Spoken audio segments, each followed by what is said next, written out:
Marie-Claire Bozonnet qui devait réaliser cette intervention ce matin avec vous. Donc effectivement, on me demande de traiter en une dizaine de minutes l'évolution juridique.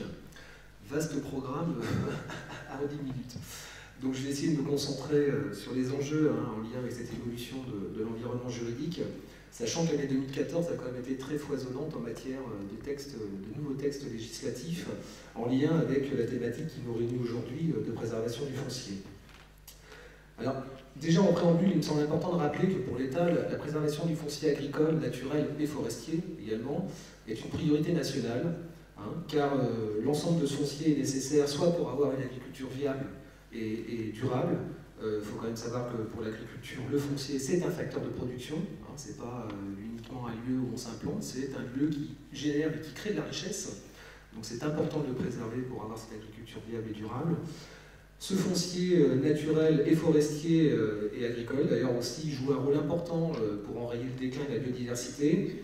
Et ce qu'on oublie peut-être aussi souvent, en tout cas pour le département de l'Isère, c'est très omniprésent, le foncier et forestier en partie, mais aussi, encore une fois, agricole et naturel, joue un rôle très important dans la gestion des risques naturels, que ce soit dans la préservation des chutes de blocs, des avalanches, ou que ce soit également en matière d'imperméabilisation des sols et des problématiques d'inondation que l'on connaît de manière récurrente dans notre département, mais aussi sur le territoire national.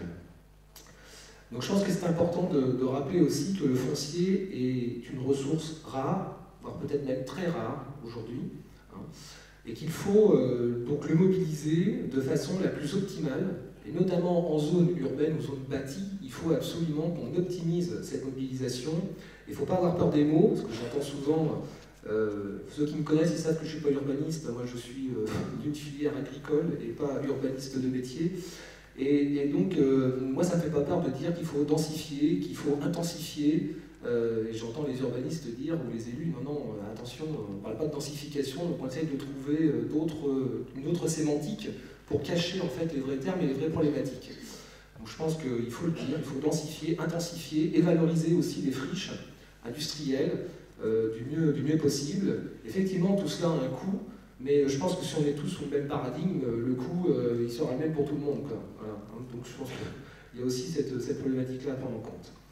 Alors, pour venir au sujet du jour, qui est pour moi l'environnement législatif, c'est vrai qu'on constate qu'il offre une palette donc, très large, et très large qui est en lien effectivement avec à la fois cette problématique d'urbanisme et la problématique de préservation du foncier agricole, naturel et forestier.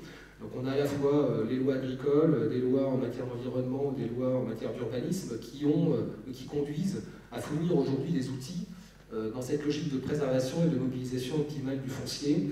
Alors on peut dire que c'est quand même depuis une quinzaine d'années avec la loi SRU où on a eu un infléchissement important dans ce domaine-là de préservation du foncier avec la logique de refaire la ville sur la ville, de renouvellement urbain. On a aussi le Grenelle de l'environnement, alors il ne faut plus le dire, mais on va dire la loi d'engagement national pour l'environnement de 2010, qui donne aussi un ensemble d'outils législatifs pour inciter les acteurs publics à avoir une consommation modérée de l'espace. Et puis on a la loi de modernisation de l'agriculture de 2010 qui a installé les commissions départementales de consommation d'espace agricole, où là on a donc des avis qui sont émis sur, dès qu'il y a en matière de planification, en matière de projet, une consommation, un impact sur l'espace agricole. Alors l'objectif ici n'est pas de refaire toute l'historique de la législation, parce que là, normalement 10 minutes c'est pas possible, mais déjà de parler de l'évolution législative, et pour 2014, je pense qu'on peut se concentrer sur les 3 lois qui sont sorties, à savoir la loi Allure qui est sortie en mars 2014, donc accès au logement et urbanisme rénové, et puis la loi MAPTAM également, je pense qu'il faut la citer, modernisation de l'action publique territoriale et affirmation des métropoles de janvier 2010, et plus récemment du mois d'octobre, de janvier 2014 pardon, et plus récemment du mois d'octobre, la loi d'avenir pour l'agriculture, l'alimentation et la forêt, qui aussi modifie le cadre en matière de préservation du foncier agricole. Et je citerai aussi des projets de loi qui sont en cours, les volets qui vont compléter la loi MAPTAM sur la réforme de l'organisation territoriale, à savoir les seuils sur les EPCI, est-ce que ce sera 20 000 habitants ou autre, en tout cas aujourd'hui c'est les chiffres que le Premier ministre a annoncés. Et puis aussi un projet de loi sur la simplification de la vie des entreprises qui en fait offre, aujourd'hui ce sont des projets, mais des projets d'amendement qui permettent de la bonne articulation entre la loi Allure et la loi MAPTAM en matière d'élaboration de documents d'urbanisme. Bon, je ne rentre pas dans le détail parce que ça va être trop compliqué sinon là ce matin.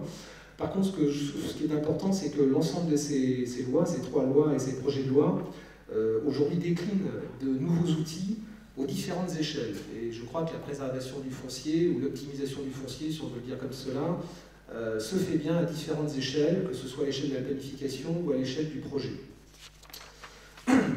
Alors au niveau de l'échelle de la planification, je ne ferai pas le détail des lois qui donnent les éléments, mais si vous voulez, après, je pourrai répondre à des questions s'il y a besoin. On a un renforcement, je dirais, très important du volet foncier des SCOT, avec les objectifs chiffrés de consommation économe de l'espace étaient déjà présents, mais aujourd'hui, il sera demandé aux SCOT de définir cette consommation chiffrée, ces objectifs de consommation chiffrés par secteur géographique, et d'assurer un suivi territorialisé de cette consommation. Et les SCOT devront aussi identifier, et de fait après ça devrait être décliné dans les PLU, les zones voilà, où il devrait y avoir une analyse de capacité de mutation et de densification. Donc ça c'est une nouveauté importante. Il faut bien qu'on concentre des outils sur la mobilisation du foncier dans des zones bâties, comment on peut densifier, comment on peut optimiser ce bâti qui est déjà classé, classé urbanisé et donc pas réversible pour l'agriculture ou les espaces naturels. L'autre élément important, et du coup ça fait écho à ce que M. Nozzi nous a dit tout à l'heure, c'est qu'il y a une accélération de la couverture territoriale des PLU intercommunaux.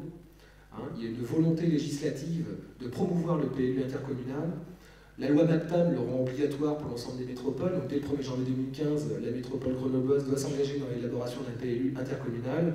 Pour les intercommunalités, c'est une option qui reste facultative, mais avec une clause de revoyure à chaque renouvellement en fait, du conseil communautaire.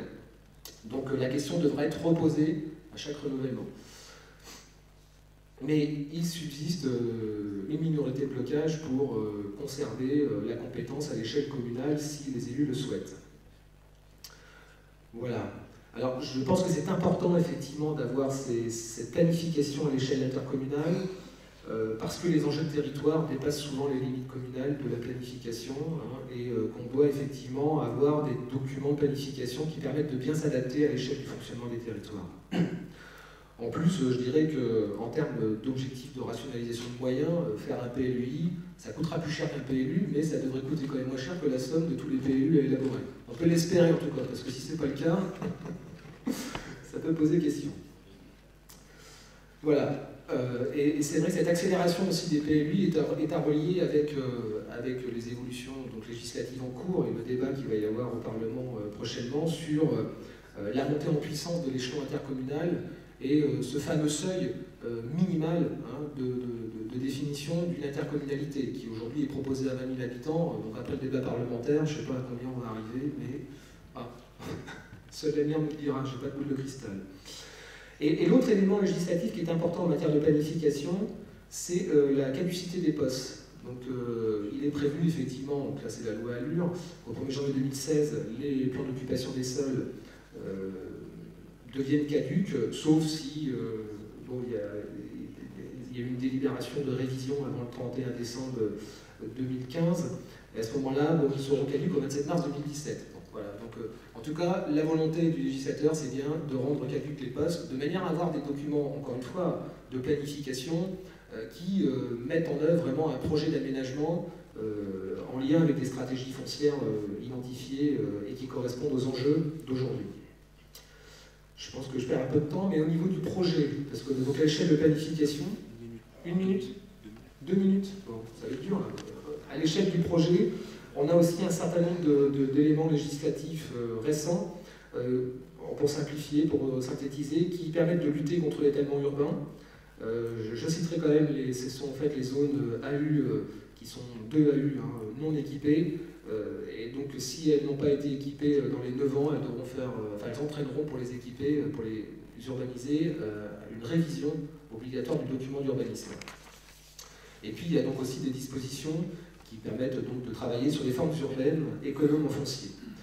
Et enfin, un troisième volet de cette évolution réglementaire concerne les outils de protection et de mobilisation du foncier.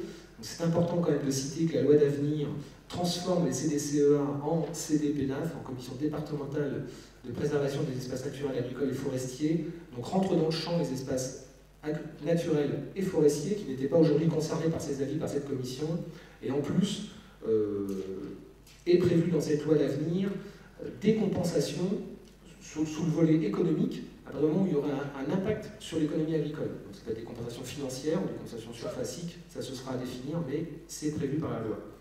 Et puis il y a aussi tout un tas de dispositions qui permettent de mieux mobiliser le foncier.